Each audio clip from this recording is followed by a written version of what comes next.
Hi everyone, my name is Sarah Bembenek Sawadio and I'm co-owner of Go Tico Costa Rica. Go Tico is an organization that coordinates student trips to rural communities in Costa Rica to provide students opportunities for both service work as well as intercultural exchanges. And I'm very excited today to have a little bit of time to talk to you about specifically our middle school service trips that we have planned for 2020. All right, so I think the first thing to look at before we even start talking about our middle school experiences is why you would choose GoTigo for your child or students if you're looking for an opportunity, why you would want to travel with GoTigo. And I think the first and most important aspect of our operations is that we truly believe in the policy that safety comes first and the experience comes second.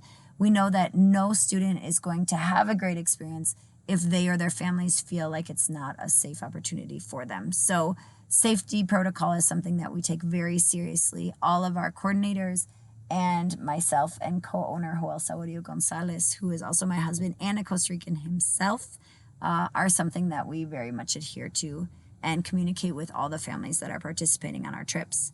As far as coordination goes, we operate out of Madison, Wisconsin. So Joel and I are based here in Madison. But we have coordinators both, of course, here and then also in country, in the communities in which we're working. And what's great about this is that we have people on the ground in Costa Rica who are helping us to coordinate all aspects of our homestay and our transportation and reservations for all the different regional excursions we take.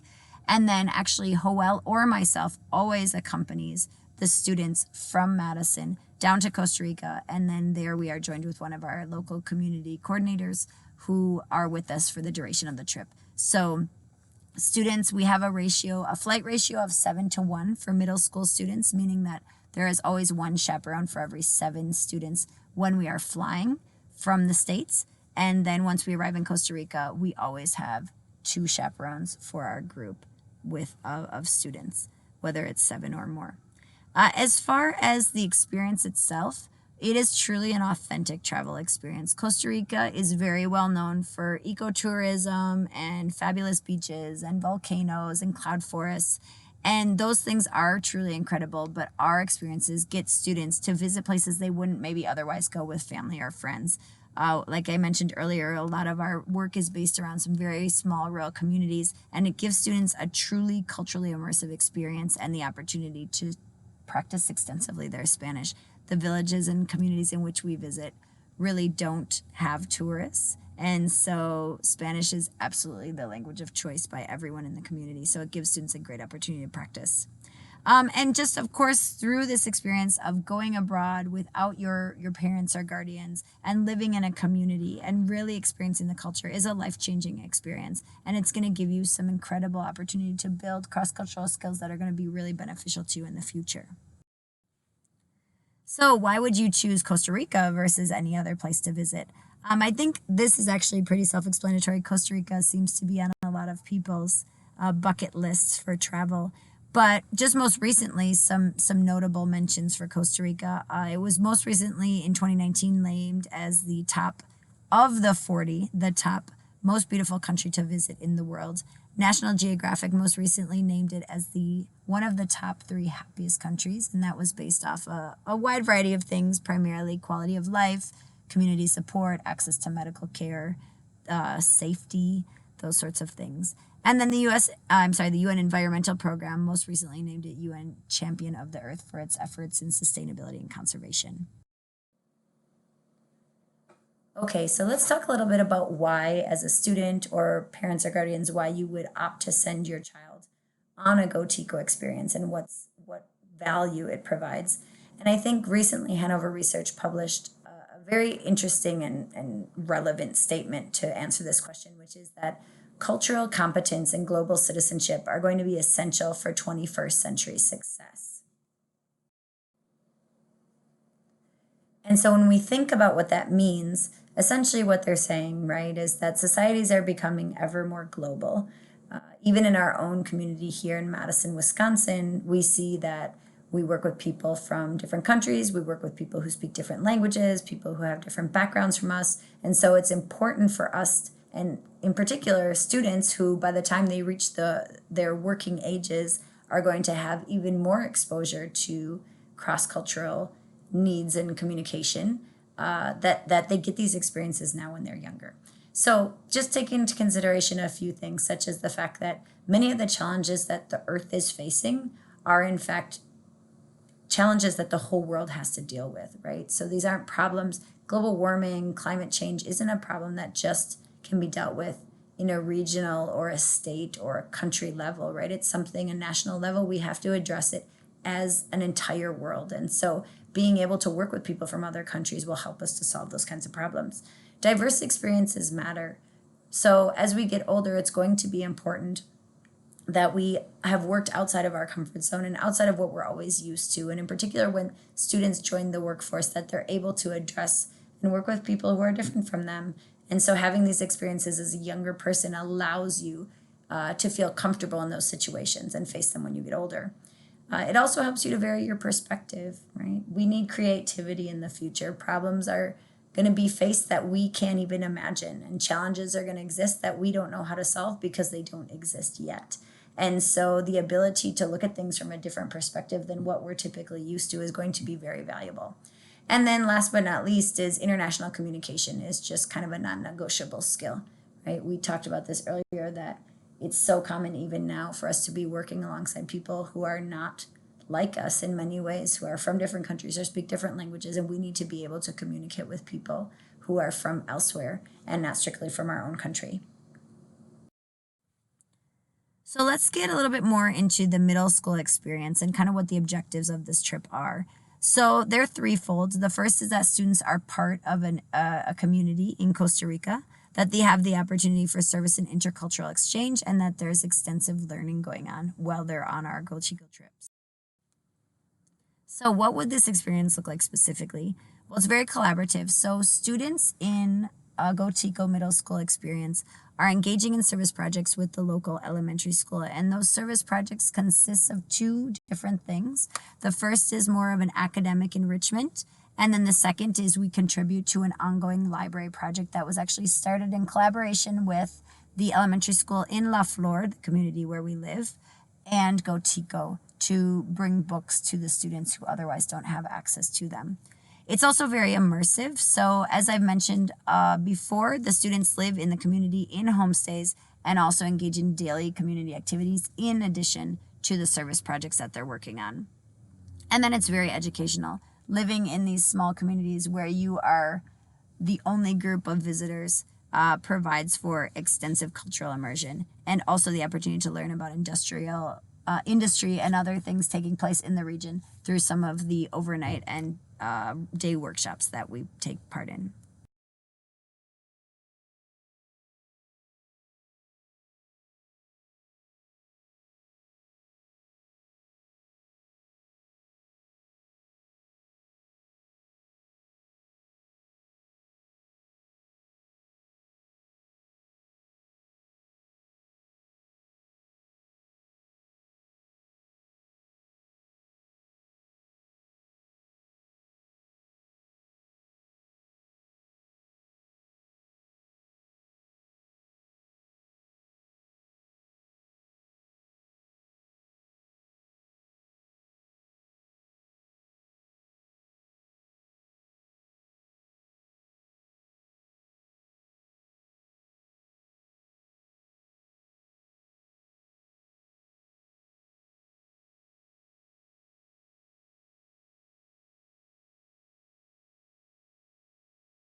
So I want to take a few minutes now to explain specific details of the itinerary for the middle school trips.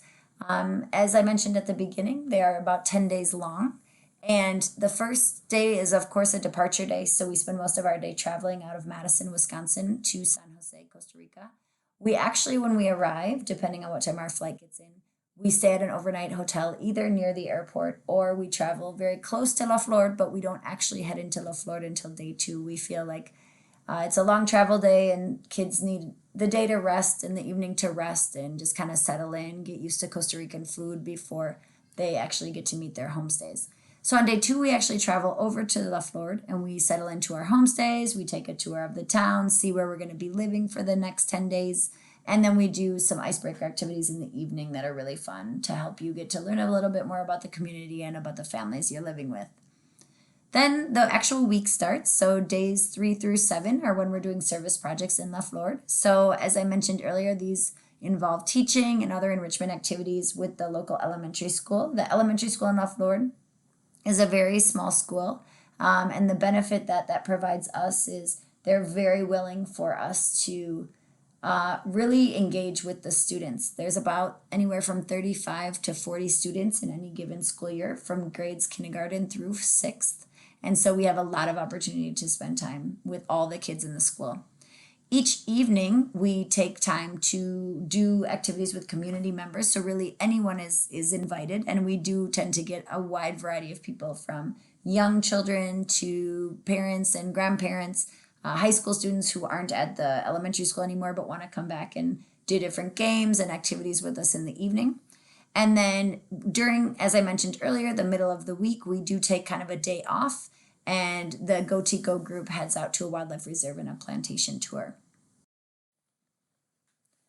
Then, towards the end of the 10-day stay, we spend our overnight at either the biological reserve or the national park. And as I mentioned earlier, that involves us actually staying on site, and we stay at a location that also provides meals, and then we do hiking. And you can see here on the right of your screen, this is a picture of actually one of the places we hike to in the national park. It's an incredible place, very beautiful. And then we wrap up the trip with a closing potluck with our homestay families as kind of a send off before we head out for the airport on day 10. So I do want to take a little bit of time to talk about a very important component of the GoTico middle school trips, and that is an all group fundraiser that students in all of our projects or all of our trips are required to participate in. And it is really a fabulous experience. It really is. It gives students the opportunity to get to know each other better since they're not all necessarily from the same middle school. It also gets parents to spend some time with the group and see who their kids will be traveling with. And then it also gives us an opportunity to learn a little bit about Costa Rican culture and do it through a really fun and engaging activity. So the Costa Rica fundraiser with GoTico is that of a Costa Rican meal that's cooked by the students and the chaperones, so Joel and myself, and then served to local members of the community who are interested in buying a ticket and learning more about Costa Rica and the experiences that the students will have. So it's essentially a dinner we cook. It's super, super fun. And then individuals come, family, friends, people from school, and support the initiatives of the fundraiser. So the objectives of the fundraiser, first and foremost, are to build community amongst the students who are going on the trip. It gives them the opportunity to meet each other and spend time with each other outside of just a meeting where they're getting information from us. It gives them the opportunity to also work with Joel and myself in order to get to know us a little better since we'll be the primary chaperone on their trip. And it's a whole lot of fun. Joel's a fabulous Costa Rican cook and he guides us all through the experience. It's very engaging. Students are doing far more work than either of us are. We're kind of just overseeing everything and it's a lot of fun. It's a blast. So it also, of course, gives the students the opportunity to experience Costa Rican culture a bit because they're cooking authentic Costa Rican food and getting a chance to try it and see the ingredients. And we do vegetarian options and meat options. And so they get a little bit of variety and get to see, what the food is like that they'll be eating for 10 days when they're in Costa Rica. And then ultimately, of course, the fundraiser, the goal is to raise funds. And the funds go to support two different objectives. The first is that of a scholarship for future participants in GoTico programs. So GoTico, when it was established, had a very strong goal of providing these opportunities to students who could not otherwise afford them without some financial support.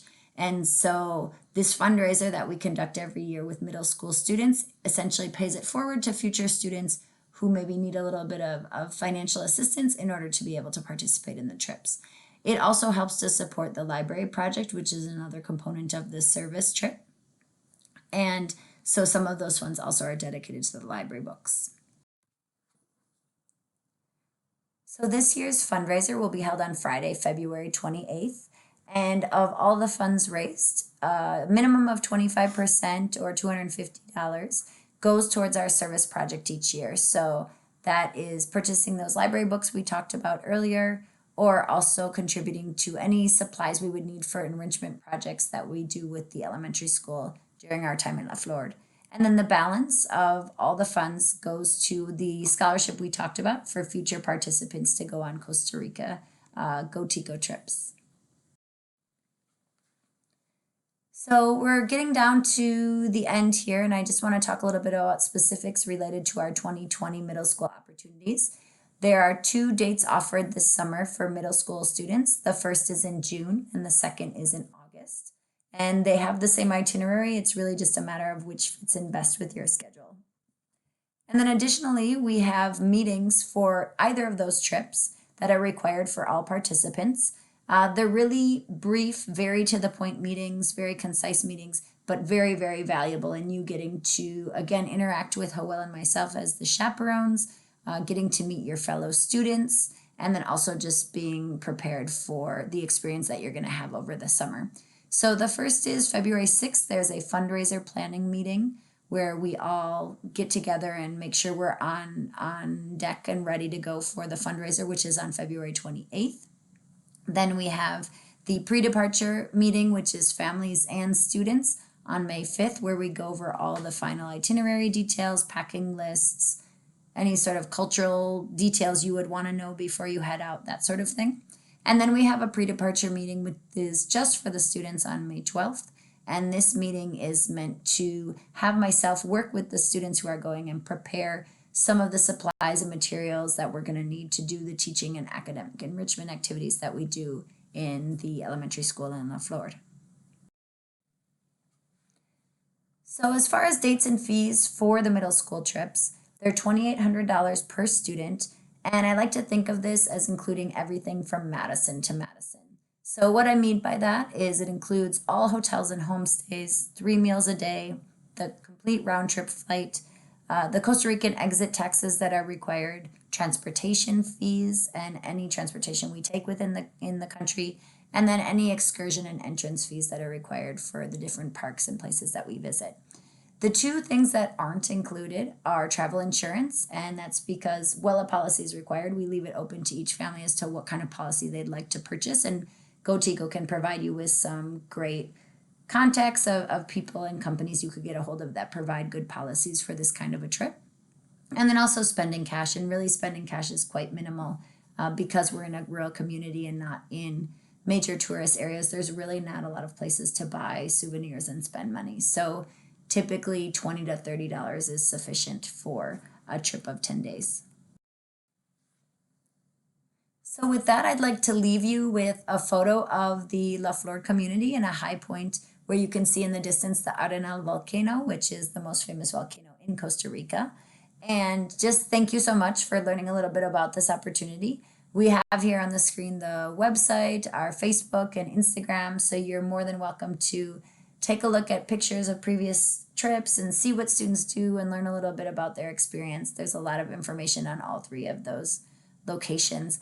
And I just look forward to hopefully having some of you travel, learn, and experience with us this summer through our middle school experiences. Thank you so much.